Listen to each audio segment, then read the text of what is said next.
Yeah, I've got some stories by Scott Gressitt. 5 years ago, I was having dinner with friends whom I had met in my first 6 months in San Diego. Philo called me when I owned the hang gliding concession at Torrey Pines back in '89 and wanted to learn to paraglide. My friend Mark Axon from Bishop had sent him, so I rolled out the red carpet. Philo had a daughter born within months of my firstborn, Tillman, and the two of them romped on the floor when the families got together. Philo is one of those rare doctors who practices homeopathic medicine and Western medicine and has kept the Gressitts healthy for almost 24 years now. His wife Wendy has a tormented relationship with me, loving me but wishing I'd grow up and join her cult. She has tried for years to rope me in to no avail, but I love her nonetheless. At that dinner years ago, she helped me to see better just how the world sees me. She said, "Scotty, when we met years ago, I would hear you tell your stories, and I decided you were by far the biggest bullshitter I'd ever met. But over the years, I've met some of the people in your stories, and they have corroborated.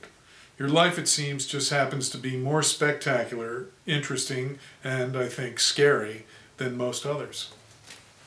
Case in point, I was having dinner with the guys in my book study last night when the Bengals came on the restaurant stereo playing Walk Like an Egyptian.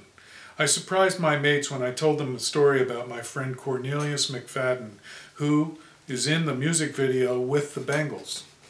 I was driving late at night through southern Georgia pulling my Stiletto, a 30-foot racing catamaran, from New Jersey, headed for Florida to compete in the Stiletto Nationals. About 3 in the morning, a man driving a station wagon pulled up next to us and flashed his high beams, beeped his horn, and waved cheerfully out the driver's window at us. Pulling past us, he too was dragging a stiletto. On the stern end of one hull was her name, Escape Artist.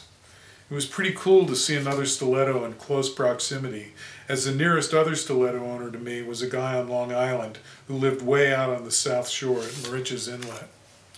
Escape Artist kept pace with me for the next 60 miles until I accelerated and blew past him, signaling for a stop at the next service station.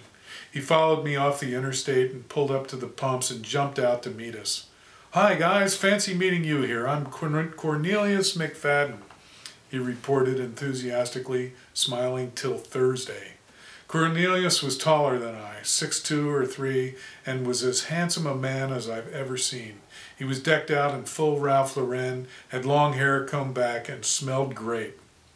A shorter, shaggier fellow climbed out of the passenger seat and swaggered to join our gaggle. "Scott, this is my mate, Bjorn. He's racing with me for the week." Bjorn smelled like he'd been drinking beer for some time, as it was expressing through his pores and his breath. We all shook hands, and I introduced my partner to him, Dave Haslam. We gassed up and headed to Sarasota.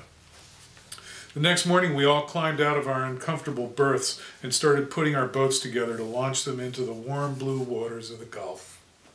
Cornelius came and helped me step my mast, and Dave and I returned the favor. By lunchtime, we were afloat and trimming sails for a tour of the local waters. The Gulf is a great place to sail a shallow draft vessel like a Stiletto. She only draws 9 inches of water with her centerboards up. When you want a break, you just sail her up on the beach and drop your laundry. We had great fun for the next few days, racing around the Keys and lagoons off of Sarasota during the day and partying like sailors at night.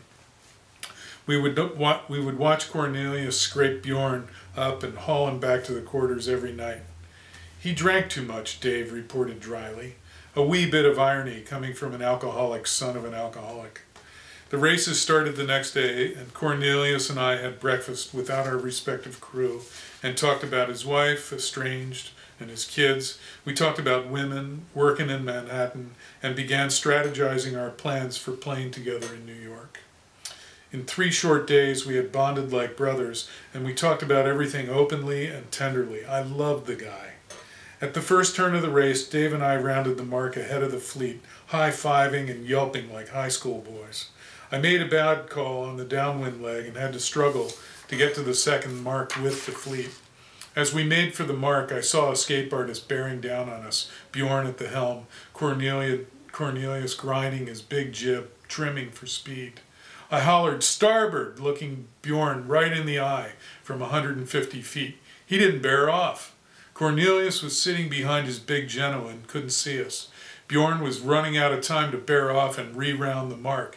"Hey, starboard, motherfucker!" I was not falling off or giving up my position at the mark. The next second and a half ground instantly to slow motion as Bjorn drove Escape Artist right into my boat amidships and tore through the hull at the chain plate on the windward hull. "Dave, loose the jib and drop her." I let the main sheet fly, turned downwind and jibed the boat, putting the load of the rig on one of our good chain plates. I put Dave at the helm and rigged a line from the end of the dangling chain plate back to the stern cleat to keep the rig from falling into the Gulf.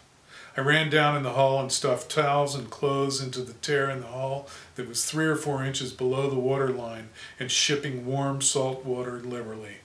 Cornelius, now at the helm, left the course and sailed down to us. Bjorn was white as a ghost and said nothing as Cornelius sailed to beam us. "Are you okay, Scotty?" "Yeah, man, we're fine. We'll drop sail and motor back to Sarasota." "I'm so sorry. I don't know quite what to say." I was really pissed off at Bjorn, who drank all the night before and was medicating at breakfast with coffee and rum. He was worthless, and I couldn't figure out why Cornelius had him aboard for the race. We left the boat in Sarasota on its trailer at the stiletto factory and drove home, demoralized and disappointed.